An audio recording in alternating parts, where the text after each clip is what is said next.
Good morning. And with E3 nearly upon us, and me already having put out videos speculating about Nintendo and Xbox, I thought today I would speculate about Sony. Obviously, Sony aren't going to be at E3 this year, which means we're not going to have the fun of watching Xbox on the 9th of June and then waiting to see what Sony are going to do to try and undermine them a couple of days later. But I did think about what they might do instead. And I was actually talking to Gran once of Over the Edge and now of Storiesforgames, and you should check out his new YouTube channel, and I'll put a link in the description for that. But I was talking to Grant the other day about Sony and the fact that I thought they would follow E3 perhaps with something. And he made the point that there had been 6 weeks between their State of Play events. The first one was on the 25th of March, and the second one was on the 9th of May. And as I say, there's about 6 weeks between them. And if you put 6 weeks from the 9th of May, that would put the next State of Play just after E3. And then running on from that, I started to think, well, okay, if they're going to do something following on from E3, what might we see in that? And could that actually be something bigger than we've currently seen in their states of play? Now, obviously, we've got their PlayStation experience to look forward to in November, and maybe they might release stuff then. But I suspect they're going to do something before then. And as I say, I think it will be a state of play. So what can we expect from the next state of play? Well, your guess is as good as mine, but I'm going to do the same as I've done with Microsoft and Nintendo and break this down into hardware, services, and games. And on the hardware front, we already know that we're getting a PS5, and that's probably going to drop next year, 2020. And people have speculated as to whether that's going to be at the end of the year or whether we'll see it around about March time, something like that.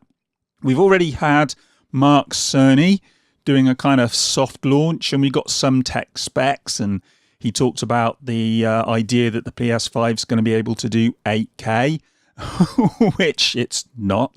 And, that was just thrown out there to allow the PlayStation fanboys to, slap 8K on the end of their dicks and then wave it around in front of the Xbox fanboys. So, that was all quite funny and amusing, but let's be honest, this thing ain't doing 8K, and I've already said that. But you can certainly bet your bottom dollar that if they've got something on the PlayStation 5 that is significantly better than the Xbox, the next Xbox, then they're certainly going to let us know about it.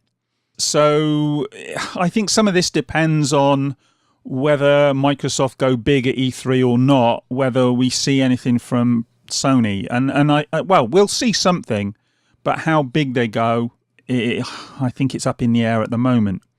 I've heard some speculation about the SSD that they've touted for this machine.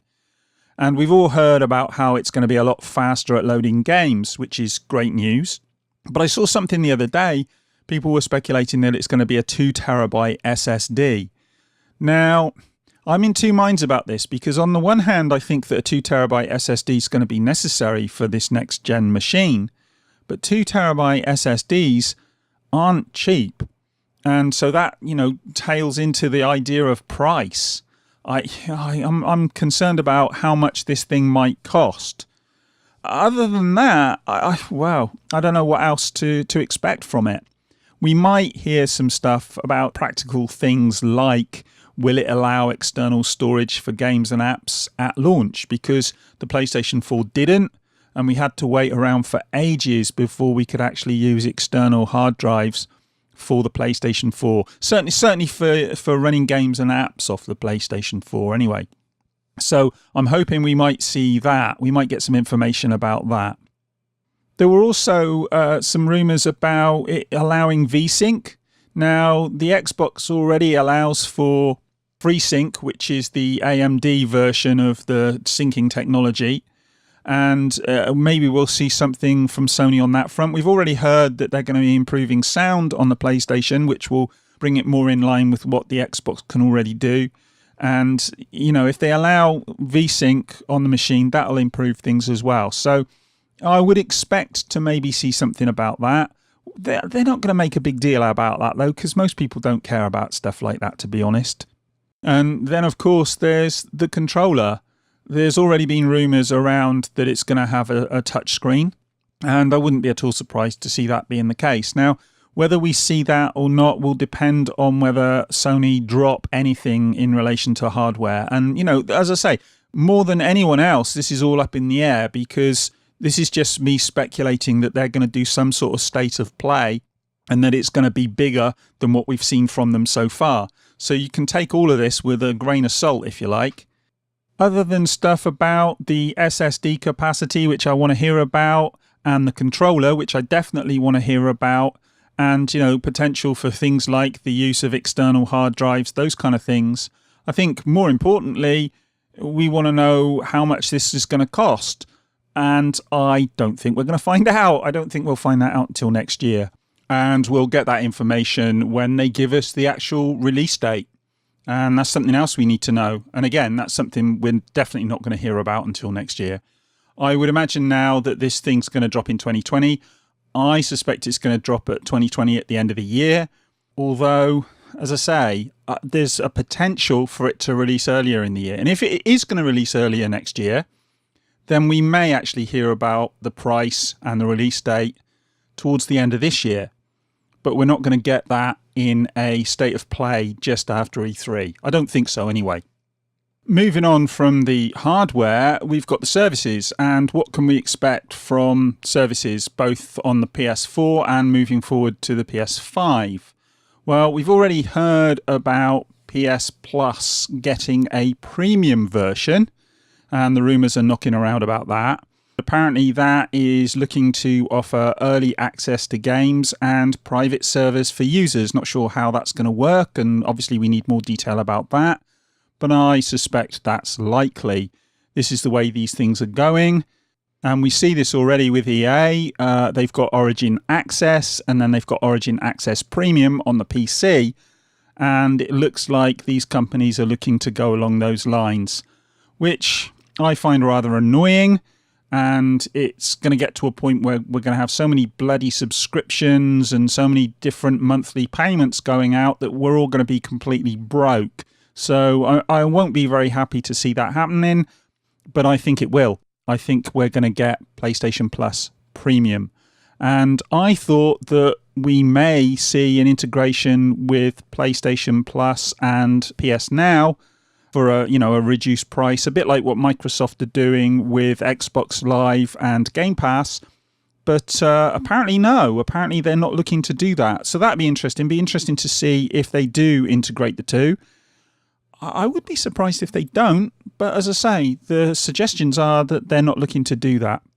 For me, I think that PlayStation Now is too expensive. If you look at PlayStation Now, I think it's $12.99 a month in the UK. And I would hope that they would actually integrate it into PlayStation Plus, have PlayStation Plus Premium and Now integrated, and then they could actually reduce the price in some way and make it much better value if you buy into all of them at once. And that would be a way for gamers to get onto the service and pay less for it. Because at the moment, I don't know about you guys, but it puts me off. And that can't be a good thing if you're looking to expand the service, which they will be doing. We already know about Sony's plans to integrate with Azure servers, to use Microsoft's Azure servers and offer a much better infrastructure than they've currently got. When you have PlayStation Now on the Azure servers, I'm telling you now, the service is going to improve. Whether it'll improve enough to placate the gamers who are vehemently against streaming games, I can't say. Certainly not at this stage, I wouldn't imagine. But down the line, these things are only going to get better, and more people are going to sign up to these services. And so what Sony need to do, they need to make their pricing attractive. And at the moment, it simply isn't. If they could drop it to $7.99 a month, or they could integrate it with PlayStation Plus, it would make it so much better for the average user. And, you know, the hardcore gamer can still carry on collecting their discs and all the rest of it, but everybody else could dip into this service. At the moment, it's a barrier to entry, the price, I mean. So I think they need to have a look at that. But anyway, that's me getting a little bit off topic and going off on a rant as usual. Let's get back on topic and talk about backwards compatibility, because that's something else that Sony have said they're going to be doing. We're definitely going to be getting backwards compatibility for the PlayStation 4 on the PlayStation 5. I'd like to hear a little bit more about that. Are your discs still going to work in the PlayStation 5? Because the way Sony have done it so far is they've put their PlayStation 3, PlayStation 2, PlayStation 1 games onto PlayStation Now, which in effect means that you're paying for them again. And I would like to see them open that up.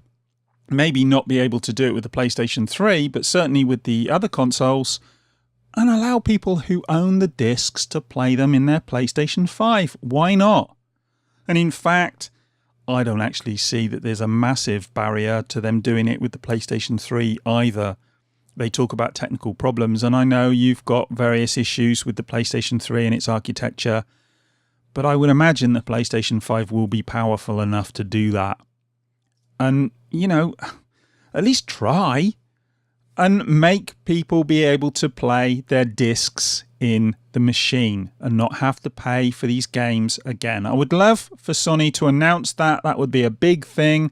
It would create a lot of goodwill, but it ain't going to happen.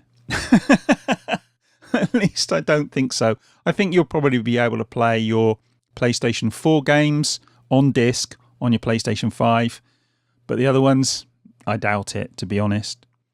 The other one that would be something that would make me sit up and take notice would be if they offer scalability for the PlayStation 4 games going onto the PlayStation 5. So much like you get now with some of the games that are backwards compatible on the Xbox One, you put them into the Xbox One and you play them and they actually look better than they did originally. So they would look better than they did on the 360 or on the original Xbox because of that scalability. And that moving forward would be something that would be really interesting, because if you've got a PlayStation 4 game that you've bought and then you put it in your PlayStation 5 and it looks better, that gives you value added for the PlayStation 5 day one. The other interesting thing there would be with upcoming games such as The Last of Us 2. Say, for instance, The Last of Us 2 releases this year and you buy it on your PlayStation 4, and then next year the PlayStation 5 comes out. Will that game, The Last of Us 2, go into the PlayStation 5 and automatically be upscaled or automatically scaled to look like the PlayStation 5 version? Because you can bet your bottom dollar they're going to release a PlayStation 5 version of that game if it comes out on the PlayStation 4. But it would be a real nice thing to make that as a free upgrade to people who've already bought the game. Will Sony do that? I doubt it. But if they announced that, that would create a lot of really good feeling. And, you know, Sony have lost a little bit of good feeling of late with all the stuff with backwards compatibility and some of the other shenanigans. But they've done so many good things this generation as well. It'd be a shame to lose that momentum. And they do need to keep up their momentum. And look, you know, I know that they've done this deal with Microsoft over streaming and using the Azure servers, but the reality is those companies are still in competition together, and Sony need to keep that momentum going if they're going to maintain their user base. And if they can maintain their user base, they will be ahead next gen as well. Microsoft have to do an awful lot to catch them, so it's up to Sony not to drop the ball. And I think something like this would be them not dropping the ball. It may, you know, have a little hit on their bottom line, but I think in the long term, it would actually do them a lot of good and actually make them look good and make more people buy the system. And the more people who buy the system early on, the more they can establish it, the better it goes. And so they will keep themselves ahead of the game, if you like. Especially with, you know, other services coming online like Google and that with the streaming. Sony need to really hit the ground running and show everybody exactly what they can do. And on that note, Sony showing everybody exactly what they can do, let's move on to games, because that's really where their strength has been in the last few years. And it'd be interesting to see, I don't know, you know, I'm talking about a state of play, but it could be that this is something they do. It could be something that they do with, you know, the PlayStation experience later in the year. But I do think we'll see something. I definitely think that this is one area that we will see more from just after E3. I think we'll get something like a state of play after E3, and games will definitely be there if nothing else. We may not hear about hardware, we may not hear about services, but I do think we're going to hear some stuff about games. I think we're going to get some game announcements. And the games we'll hear, a couple of small ones like Spelunky 2, I think that's going to come. And there's a whole load of cross-platform games which I'm not going to talk about. But we've got Shenmue 2 or Shenmue 3. Now that's actually coming in August. So we're almost certainly going to get something about that before it releases. June time, end of June, July. I reckon we'll have something about that. The other ones, obviously, we've got the big hitters. We've got a Ghost of Tsushima. And when that's releasing is anyone's guess.